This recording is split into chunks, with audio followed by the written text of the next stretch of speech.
I set all this up, I guess, a year and a half or so ago now, and Quantum London, I think, has gone from strength to strength, in part because of the ability of us to bring together a big contingent of people and excellent speakers as a result of everything moving online, but in part because what was sort of still a slightly geeky buzzword back in 2019, I think a lot of people are realizing is a genuinely sort of a paradigm shifting technology. The less we understand about it, I think the more people are curious to try and get their heads around it. And so we've done a number of events over the past year. And on Thursday, we had the opportunity to partner with Lloyd's of London, the insurance marketplace, and in particular Lloyd's Lab and the innovation team. So thanks to Trevor Maynard and Ed Gaze for doing that. And what we were able to do in partnership with them was to hear from Anna, who we'll hear again from shortly, who wrote an excellent report around quantum computing and the opportunities and the threats that it will bring broadly, but specifically also to insurance. And for those who haven't already seen that report, we'll share a link to that shortly in the chat. As well as Anna giving an overview of that, we had the opportunity to hear from 4 experts in the field, several of who know the insurance space very well as well. And we had a great discussion. And I think a lot of people left intrigued, interested, but with, in fact, more questions, more new questions than maybe they'd received answers. And so we thought, well, let's continue that.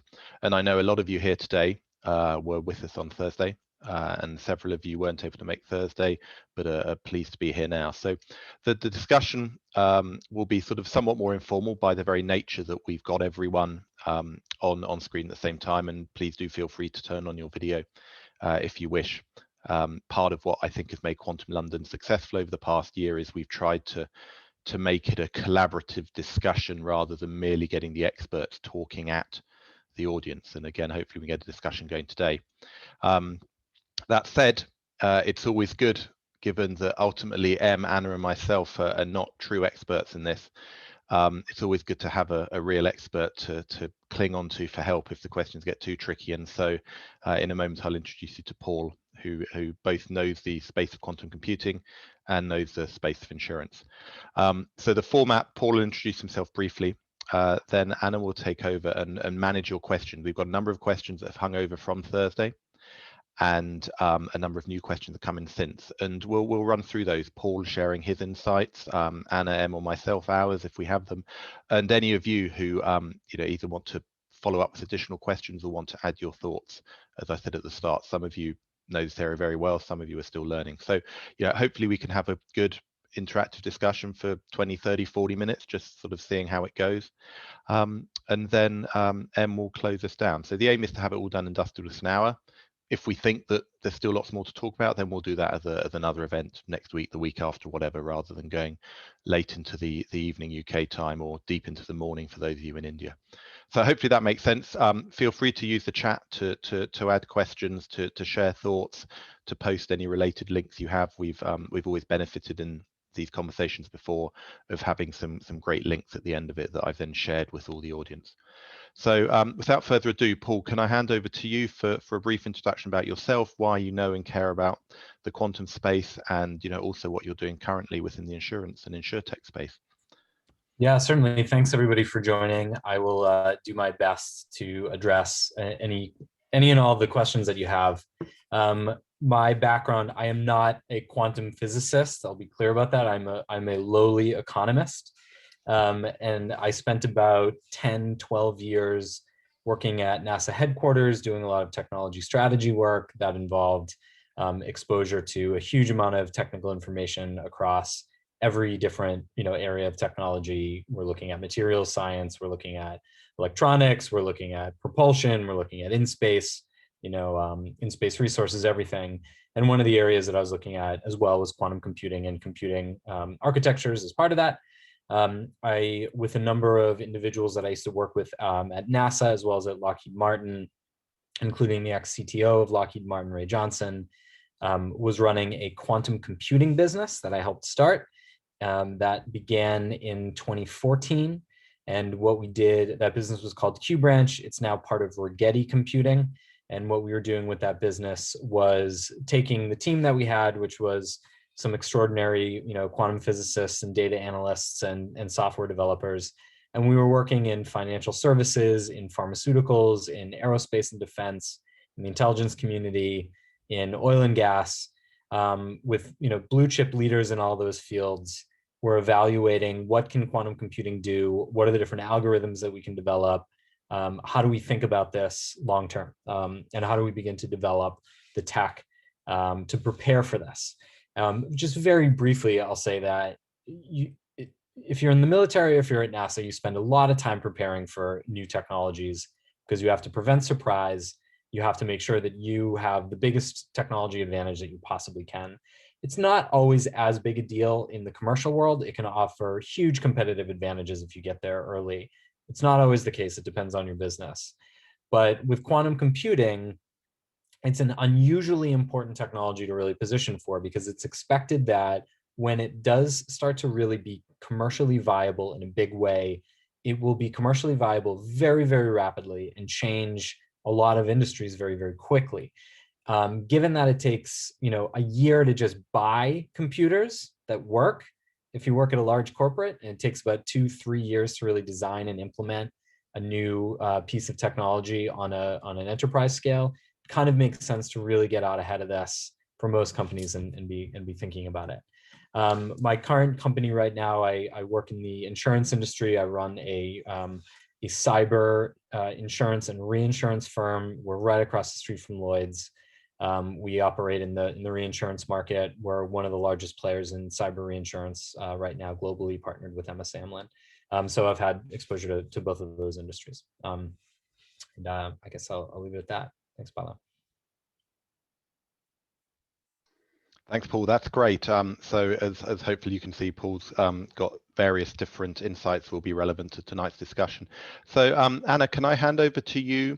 I don't know if you want to drive straight into the questions or if you've got any thoughts following on from the feedback on Thursday. I think we can dive straight in. There's a lot of questions that we had which we couldn't answer in that session. And thanks to Paul, he's back with us again to hopefully be able to answer some more of those questions. And please, if anybody has any questions that come up, just put them into the chat and we'll do our best to try to answer them all tonight. So Paul, one of the questions that emerged from the discussion that we had last Thursday was really around timelines, because we discussed a lot how when a quantum computer was going to come about was an important factor for the insurance industry, both in terms of the effect of, adversaries harvesting data now and decrypting later, but also in just being able to implement post-quantum sort of secure protocols. So we had a few questions around timelines, and I guess I just wanted to ask you, based on the fact that different applications of quantum computing require different, for example, number of qubits until they come about, how long do you think we are from quantum computers being used by the insurance industry for applications such as better risk and pricing? And how long do you think we are away from quantum computers posing a cryptographic threat? And are those two different? Yep, great question. So the cryptographic threat is probably about 7 years away, maybe 10 years away.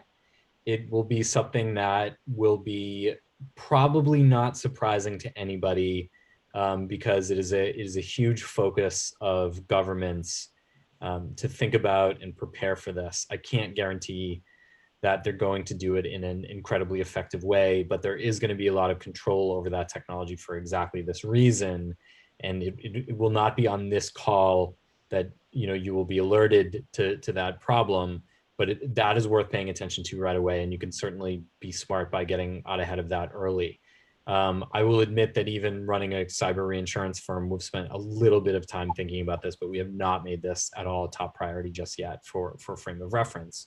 But a lot of us know quantum very deeply, and so it's something that we are kind of prepared for in some ways. So I would put that on maybe 7 years, 7 to 10 years, and that's conservative. It may be slightly longer than that. So when it comes to applications, I would very much encourage. Everyone always wants a straight answer to this question, and the straight answer to this question is kind of like 5 years, 4 years. But there's not a clear answer to this question for a couple of reasons. One, the timeline that I mentioned, it takes a couple of years to really build a new risk model to begin with. So you're wanting to get out ahead of these things. Secondly, there's a really gradual onboarding process with a lot of these applications. So we have a couple of pieces in our model that we could actually use a quantum computer for today. They're kind of combinatorial optimization problems that we can't really solve with just AWS. It's just not important enough for the model for us to just spend the time and energy to run that on a quantum computer. And sometimes we say maybe we should just do it and we could be the first quantum underwriter. And sometimes we get excited about that, and sometimes we get busy with other things and just decide that it's not that important.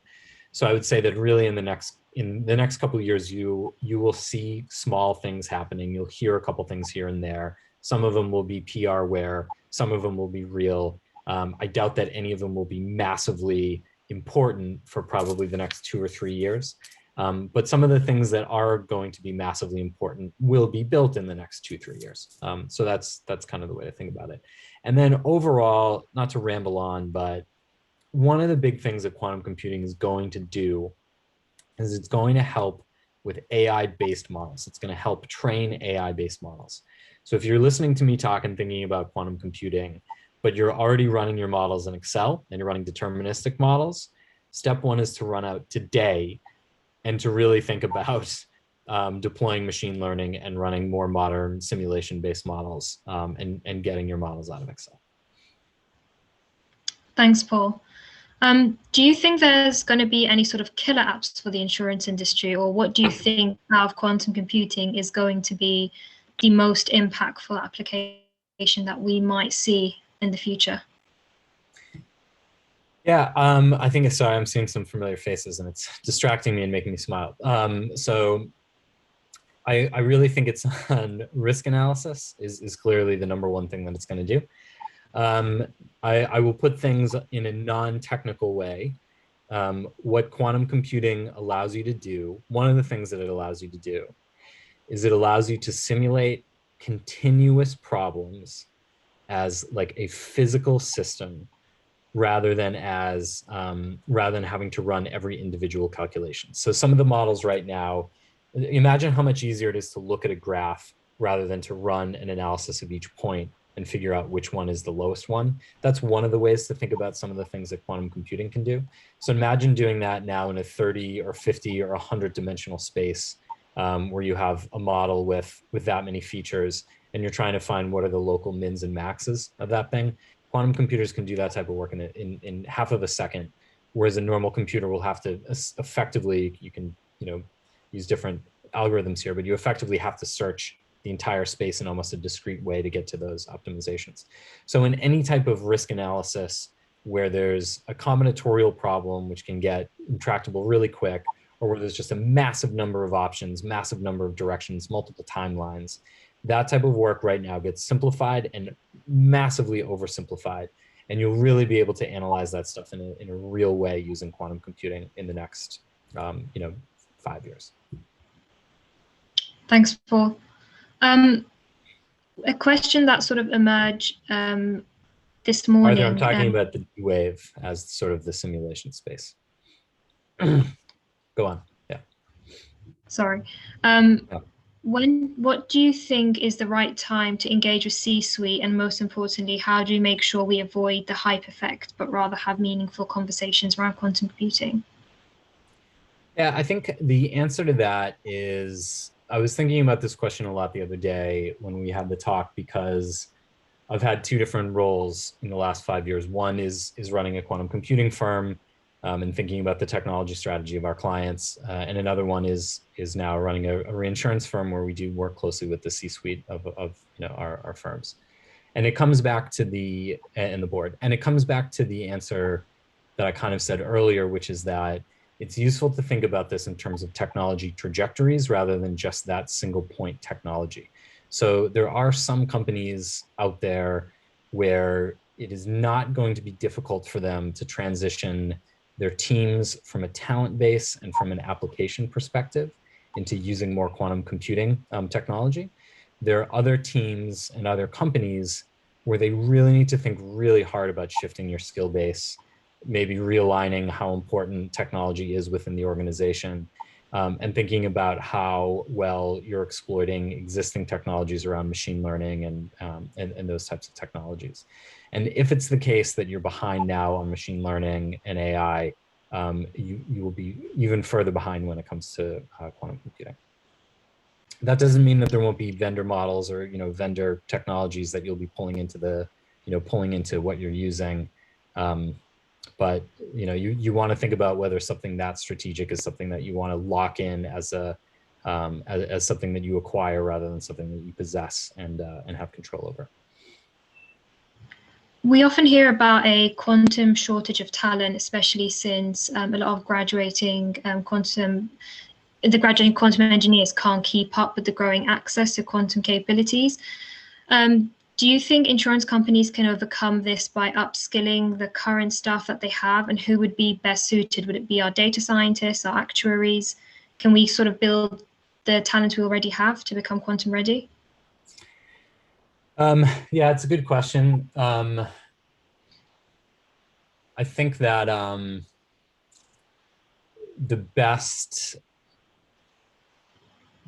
you kind of need two different types of people here on the technical side, and the answer is different. You need really good software developers who can kind of do the plumbing of the types of systems that you'll be creating.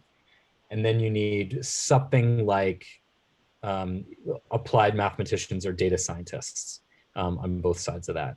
And sometimes you have those on the same team. Sometimes a data science team has both of those types of people. Some data science teams, especially in the insurance industry, seem to be incredibly light on software developers, surprisingly. And then, for actuaries, it seems like a lot of that skill base in the insurance industry is spending a little bit of time right now upskilling into more of a software development and more of a data science role as well. And so you can see that happening there. So it's kind of anyone that's dealing with numbers, but those are the different trajectories that are the most important. And then certainly insofar as your executive team is aware of technology, you don't need to write code to do tech strategy. But certainly the C-suite and the executives making decisions to really think about how they study technology trajectories and pay attention to that. Anna, I was wondering, it would be interesting to hear from the group whether anyone is tackling this problem already, people who are involved in data teams or actuarial teams, whether they're even thinking about this kind of resourcing, or people who are running software and service companies. So I don't know if there's anyone out there who wants to jump in because they've already started thinking about this type of skill set or not. Yeah, hi. I can jump in. Matt Versace here with Optum Technology. We're the technology arm of that big UHG, that big 500-pound gorilla in the U.S. market. And we're pretty far down the line in terms of developing a training regimen for software engineers in this space. We did see that that's a necessary thing to do, but we did notice that there's a problem in there. There's two camps. There's the training involved for the people producing the tech, and then the training that's necessary for the people who are eventually going to consume the tech, and that's not the same thing. So we had to roll our own. The folks in the consumer side need software engineering and professional consultancy skills, not dense quantum physics, material science, and opaque mathematics. And because of that, and the lack of that in the open market, we had to sort of roll our own, but it's showing to be effective at this point. Makes sense, Matt. Thank you. Anyone else? Kirsten, I guess you don't have any quantum engineers on your team yet. No, Paolo, we haven't quite. I'd quite like to see the industry settle on a few common standards before we start pulling those kinds of big punches. Fantastic. We'll come back to that point you made in the chat shortly. But in fairness, for a small software house, a specialist software house, we have started to move to having onboarded internal data scientists. Remembering we developed the software, we're not necessarily analysing the data that our clients would actually hold, but we have seen that as an element that the London market is looking to their vendors to supply. So we have seen that we need to upskill our existing team and bring in data scientists. So it's the first rung, I suppose, given the remit that we're in. Makes sense, thanks. I know we've got sort of Mick, Michael, Gary, who are in the sort of the tech and insurance space. I don't know whether any of you think that you're seeing anyone with this kind of skill set starting to appear in the insurance space yet. No, not at all.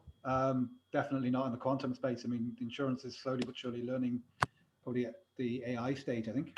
You know, they're trying to learn trying to onboard kind of machine learning and data analytics, and the actuarial profession is slowly but surely getting into that as well. But that's actually been quite a slow burn. That's been on the radar for six or 7 years, and they're only sort of getting into that now in any kind of meaningful way. So I don't think you're going to see this come onto the radar of people in the near term. Makes sense. Gary? Which one? Which one? There are several. Gary Nuttall, then. You just switched your camera on. I figure we'll start with you. Yeah, sure. So similarly to the comment that I'm seeing insurers are moving into certain other emerging technology capabilities, certainly around chatbots or an RPA and helping to automate processes. But as yet, machine learning, some stuff going on with that, a lot more data science, which is great. In terms of quantum, not really. I think we're at the stage yet where companies are beginning to realize it's something that they will need to know about at some point, but it's a bit early for them at this stage. Yeah, and I think, Paul, as you said just now, said on Thursday, and when you previously spoke to us last year, I don't think that's a surprise, is it? The insurance industry is going to be a relative laggard because of the use cases being less compelling than elsewhere. And B, I think as we see companies starting to offer these services, one's more likely to go to a consulting firm than to start to staff up. I think, sorry, maybe Paul, before you respond to that, Chris, you've just switched on your camera. I don't know if you have thoughts given your background. Yeah, so well, it's funny. I was just commentating with some of my colleagues about this earlier on in the week.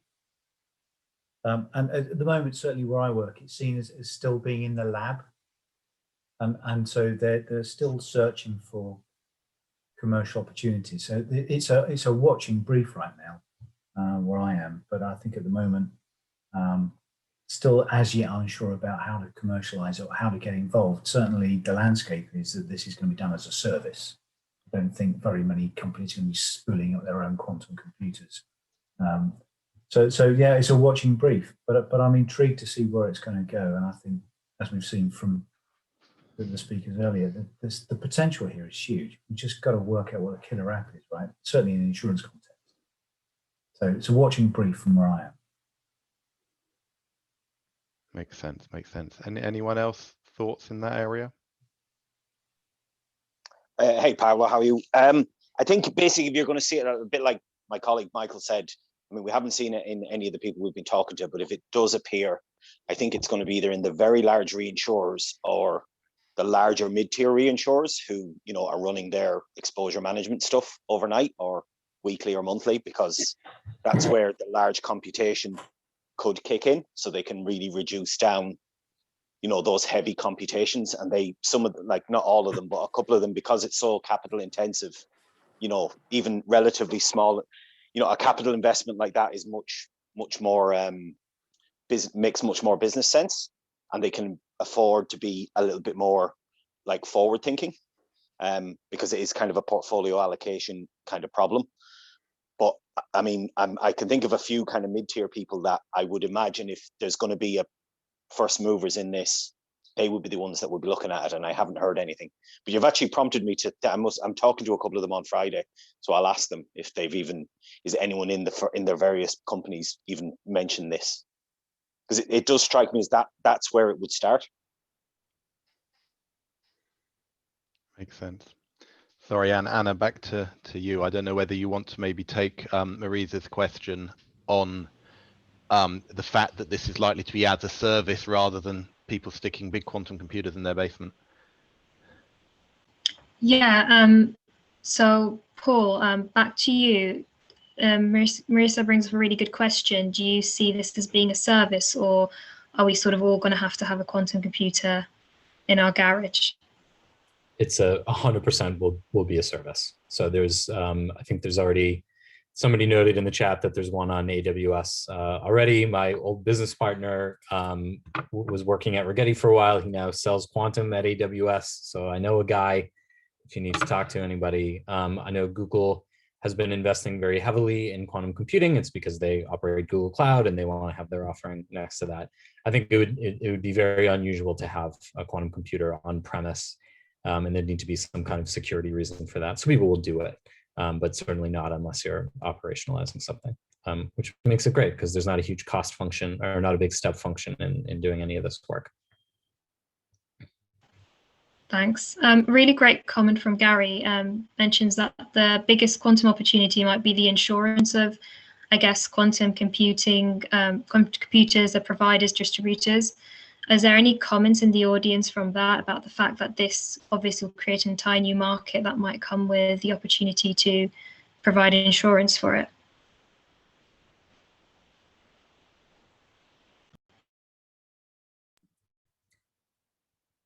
Is that to me or to the field?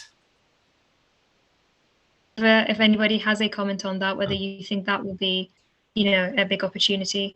But go on, Paul, if you have any comments on that. I'll throw it to the group. It strikes me an area that professional indemnity, a professional indemnity product might be in demand. That's off the top of my head. Because is this a little bit, you think, like people are nervous about sort of nanotechnology and whether that's going to sort of kill everyone in some way, or?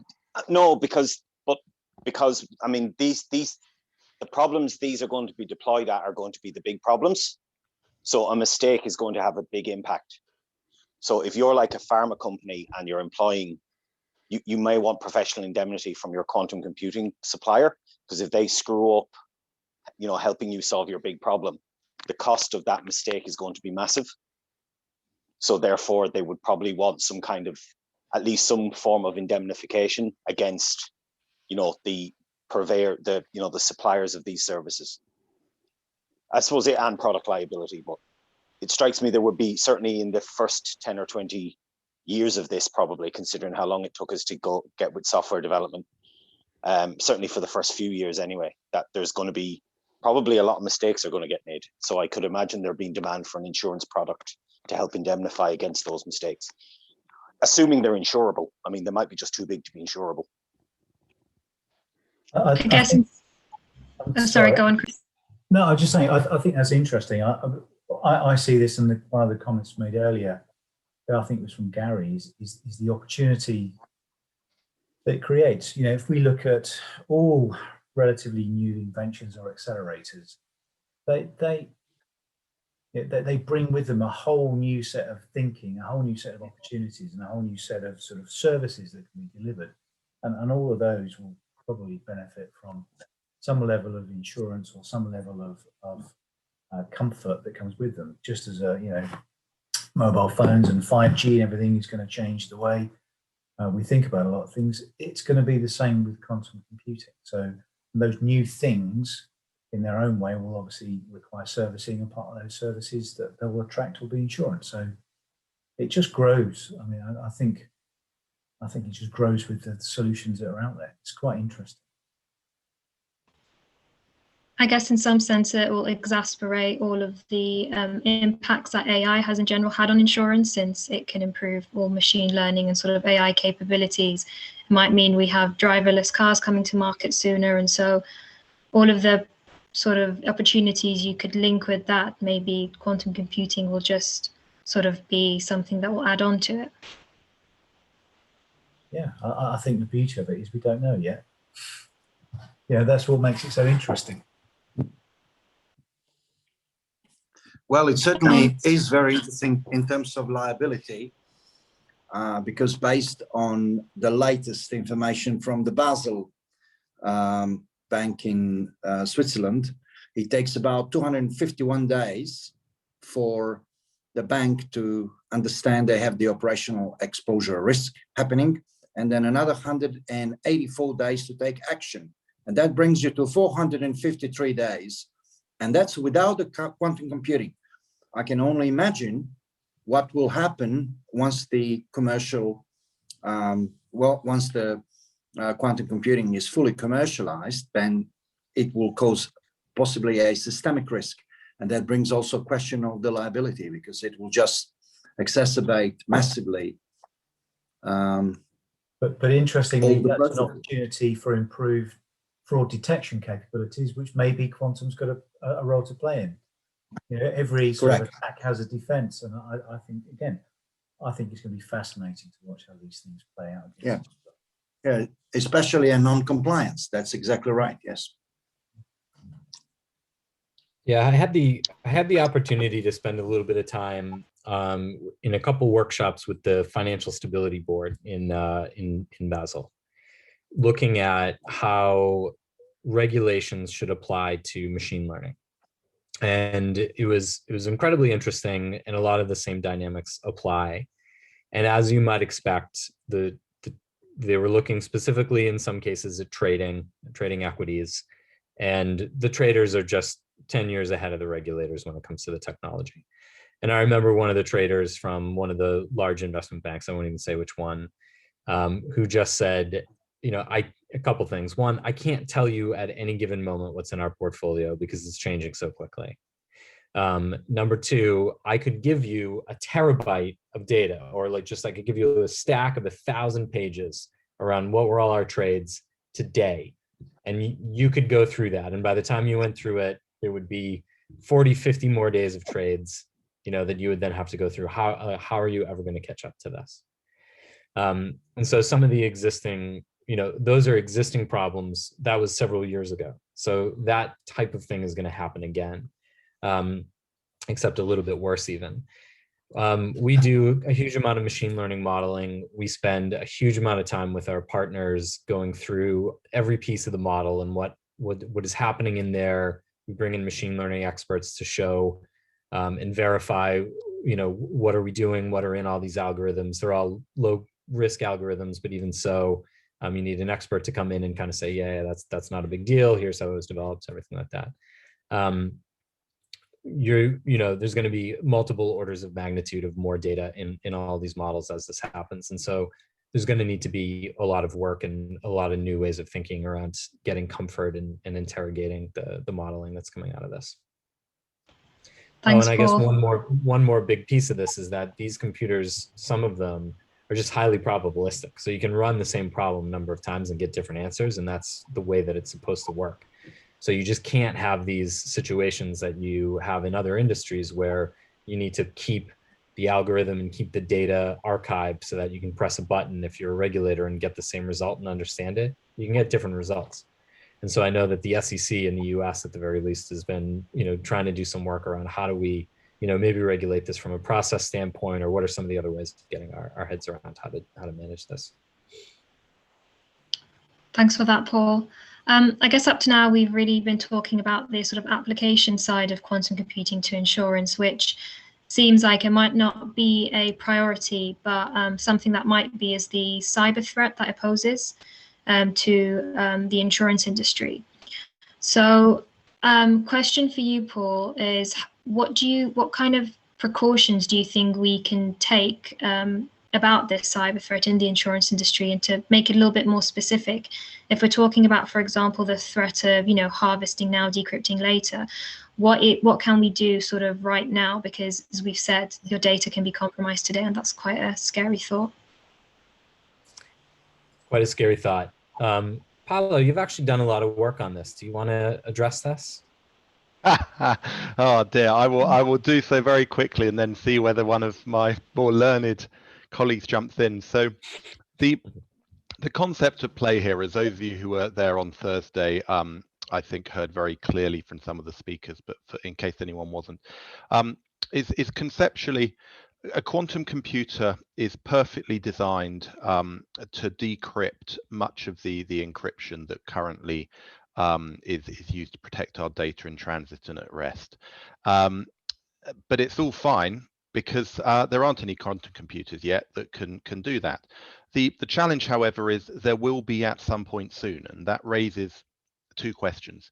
One is a medium-term one of how long does it take to update IT and telecommunication systems, and we all know that that doesn't happen quickly. So waiting until someone says, oh, there'll be a powerful enough quantum computer in 6 months' time, you better start making changes to your IT, clearly is not the way to go. So unpopular as it is, we need to start discussing now how we would upgrade systems over the coming years. The even more immediate threat, if one wants to be very glass half empty, is the concept of harvest today, decrypt tomorrow. So if someone steals some data today and can sit on it, what is stopping them decrypting it very straightforwardly when quantum computing as a service is cheap and affordable in 5, 7, 8, 10, 12 years time?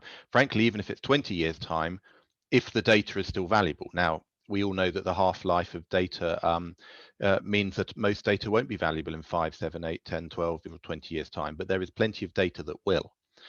And so what does that mean for anyone whose job is to protect data? In the context of this call, what does that mean for those who are ensuring the protection of data? And I don't know if Mick wants to share his business idea now or later, but what does that mean if people are desperate to access, or not time desperate, but if people want to access data, they can't do it now, but know they can in the future? Can you essentially sell them an option to promise the ability to decrypt that?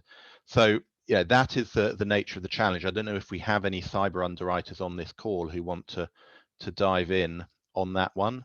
Anyone got thoughts or opinions?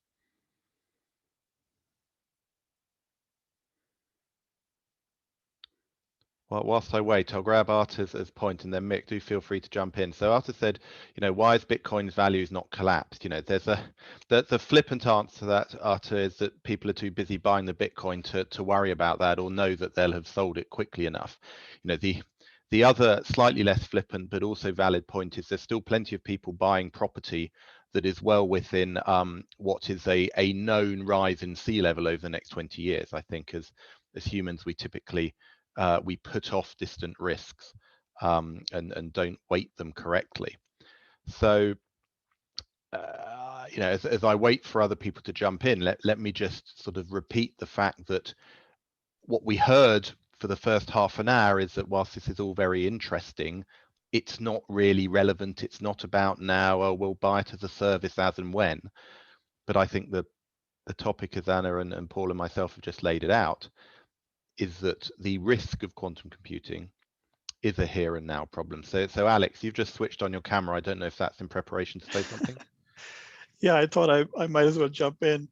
I'm working with the Q-Secure team, and I've done some financial portfolio optimization using D-Wave. So just my perspective is that I'm seeing more and more research in various ways of breaking RSA encryption and even AES. It's still very early on the quantum computing side. I think we're dealing with about 20-bit numbers, binary numbers. But the research is continuing, and there are new methods coming out, maybe using hybrid methods, both the D-Wave optimization and Shor's algorithm on the gate side. But if you look at classical Civ algorithms, I mean, they can decrypt something like a 765-bit number. So there's a lot of progress in the classical side already.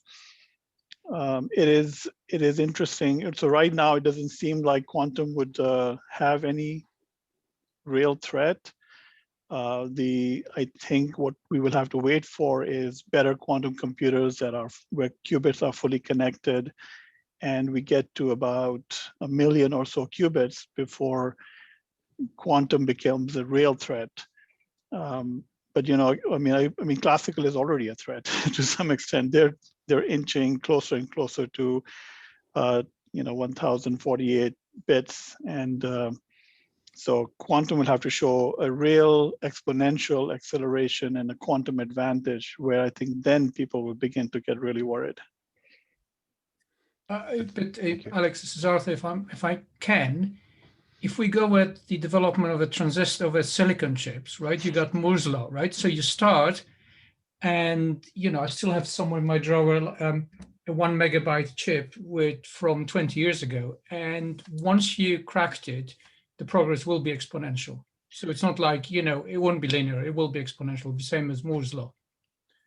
Right. I mean, I'm assuming a doubling of qubits, just like Moore's law, doubling of transistors.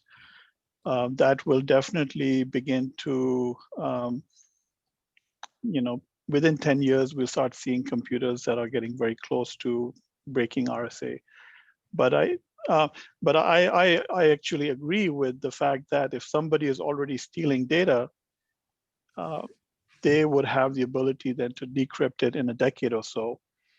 So I think in a lot of different industries, whether it's medical or insurance, definitely government, financial, you don't want that data to get decrypted 10 years from now. I mean, people have their accounts for 10 years at least, right? So, and medical information, you don't want that getting decrypted even in a decade. So I do agree, this is all very concerning. I think just the fact that it hasn't really reached a certain threshold, people aren't really that worried about it. Thanks, Alex. And I think that point about are people worrying at the right time is an interesting one. Gary Nuttall. Thank you, Paolo. So just coming back on a couple of things there, really, because people are talking in terms of the rate of progression of quantum computing capability. And I believe it's actually accelerating far faster than Moore's law. The reality, though, is not how fast the compute capability is coming on, but what is it going to be used for? So, there was a point made about Bitcoin a minute ago. The reason the Bitcoin price isn't affected by quantum computing is because the total market cap of all cryptocurrencies in total is less than Apple computers. So it's actually a tiny market. It's not worth going for. Similarly, when we look at quantum computing, which at the moment is going to be incredibly expensive for the computing power, we're not going to be looking at using that for, decrypting previous policies that insurance companies have had for years. There are things like I mentioned in the chat before, things like drug development and new molecules. There's going to be all sorts of research type things to which quantum computing is far better suited. And it's going to be many years before quantum capability comes into the hands of those who could actually use it for nefarious purposes. And it's interesting, I was on stage with a couple of world-leading cryptographers in 2019 out in India, and they were presenting about quantum computing and quantum cryptography. And one of the guys, a professor from Belgium, made a very good point, as Paolo alluded to, in terms of we need to have quantum-resistant solutions now for when it actually arrives in a few years. But even with that, if you're paying for a quantum computer, are you going to make more money out of it by doing some sort of novel research and development into something you couldn't previously do, or into hacking someone or some company's account just to find some old payroll data or something? So I think we're looking at it through the wrong lens in some ways.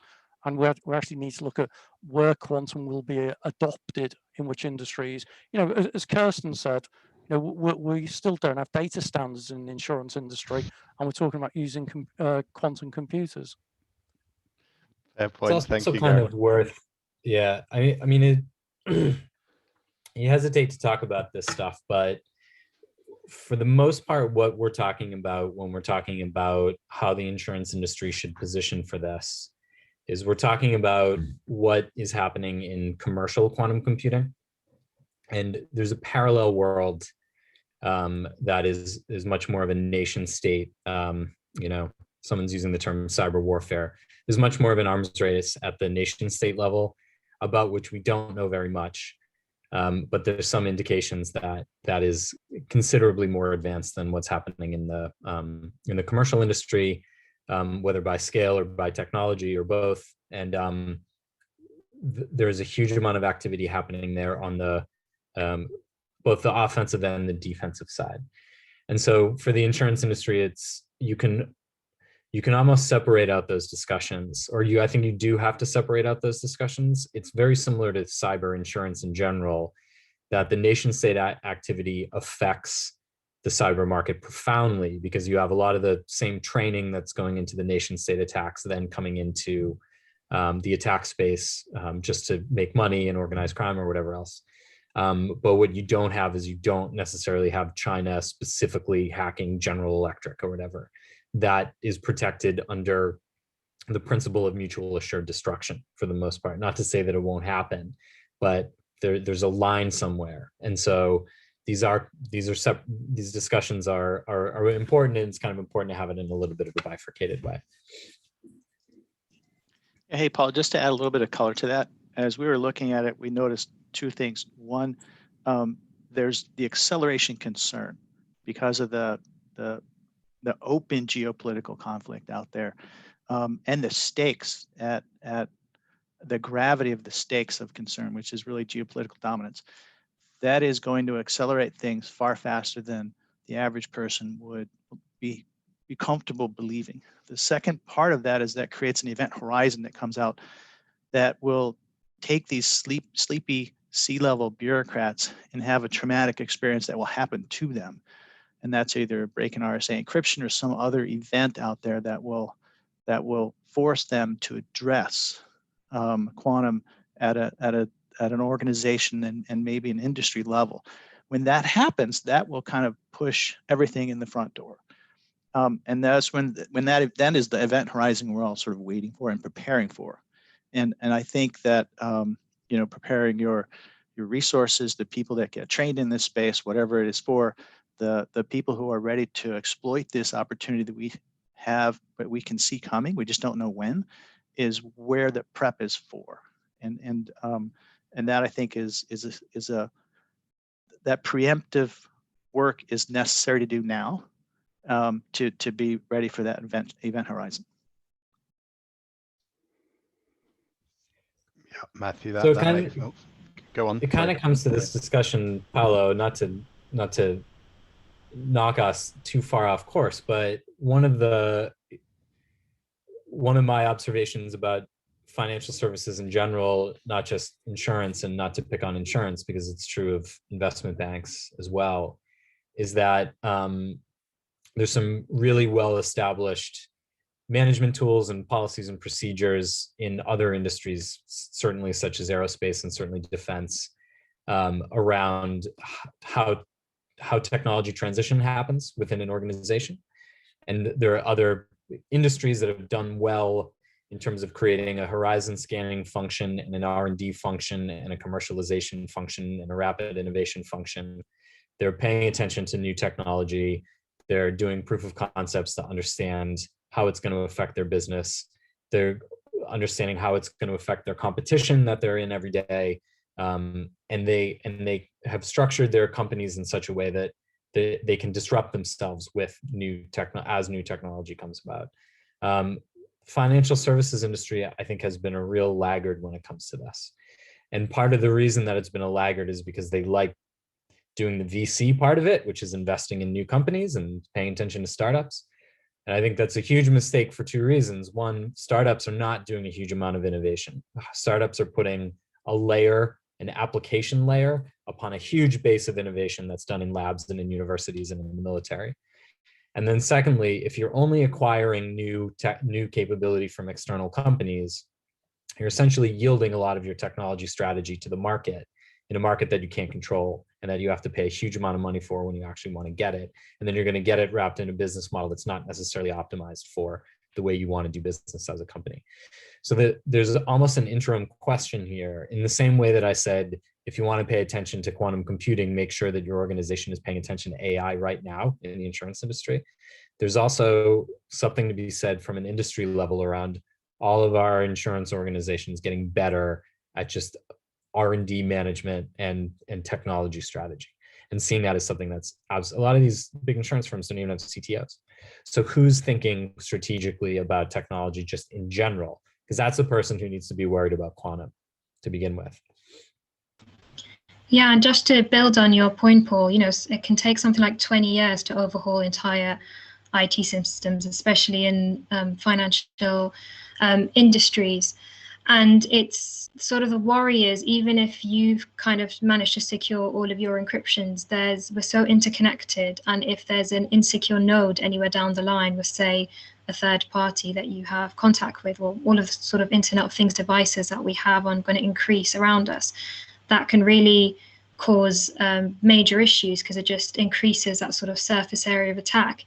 And I guess something that we sort of need to do is talk more about crypto agility and the ability to, you know, transition to these safer protocols a lot quicker than sort of 2 decades that it takes us currently. And so sort of around this, if a company did now want to think about implementing more secure solutions, is there something that is there a place that they can go? Is there any sort of standardization? What are we looking at right now if we want to get onto it?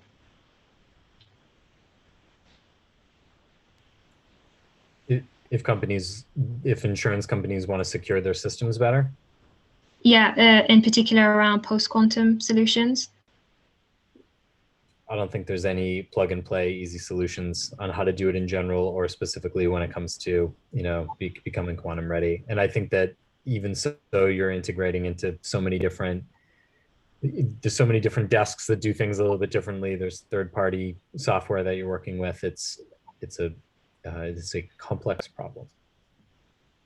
Yeah, I think on securing an enterprise with quantum key distribution or any kind of a quantum protocol internally, I think the direction there will be security companies, whether they're Cisco or other LAN companies and fiber companies, will probably start building or augmenting their technology and bringing in quantum key distribution into that.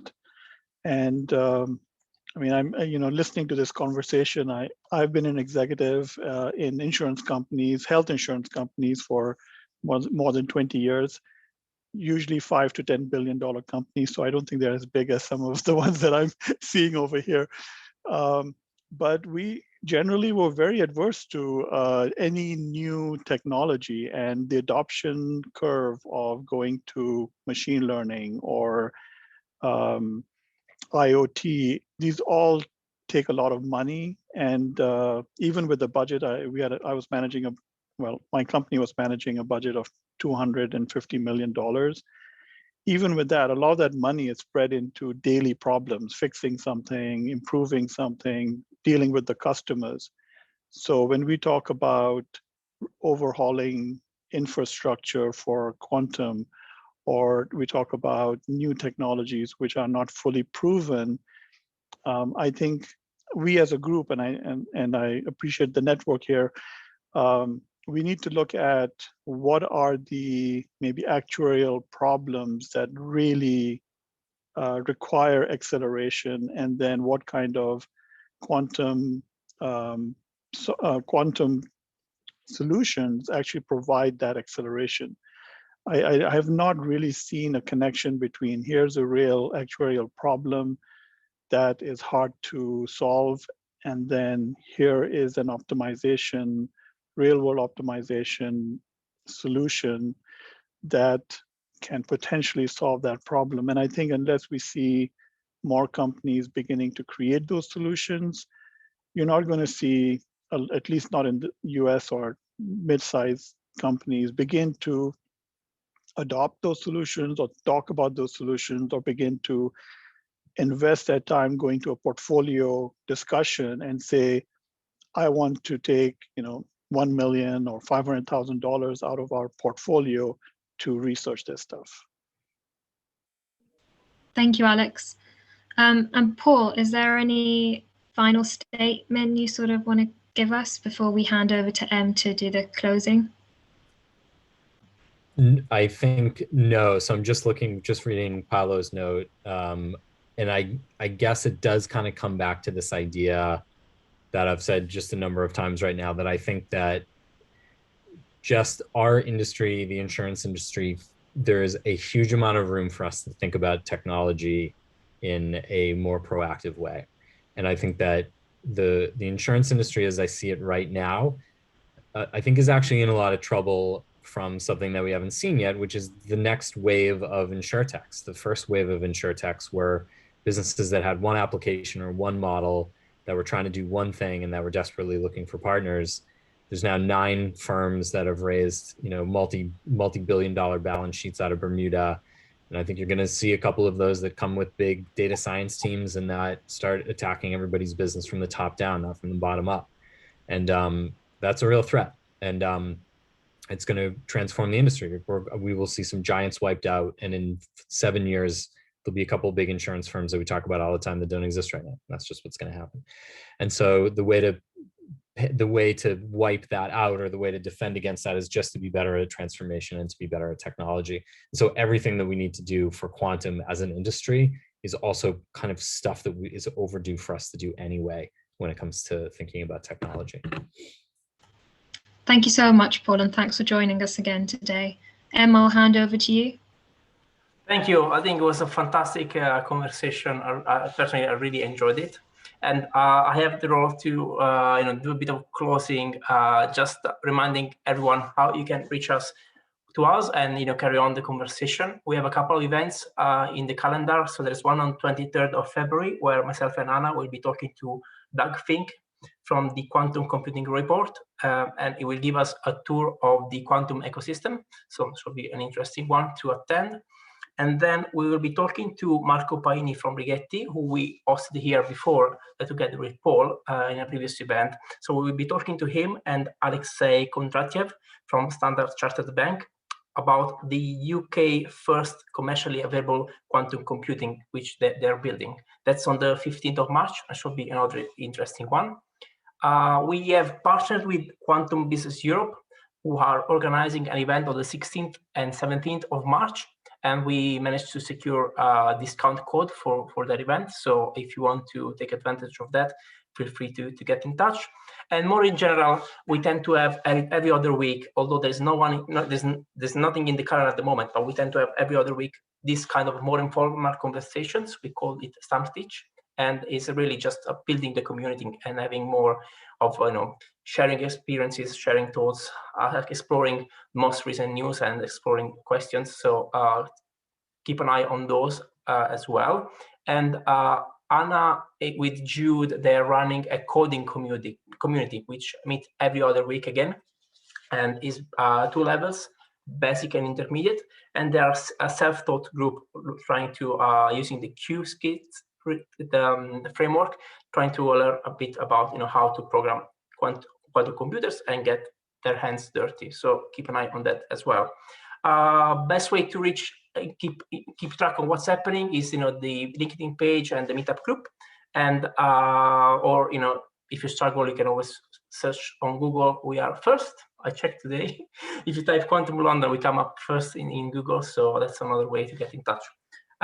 With that one, I will just thank everyone again for the great conversation, and we're really looking forward to see you at the next one. Thank you very much. Thanks all. Thank you. Thanks, everybody. Thank you.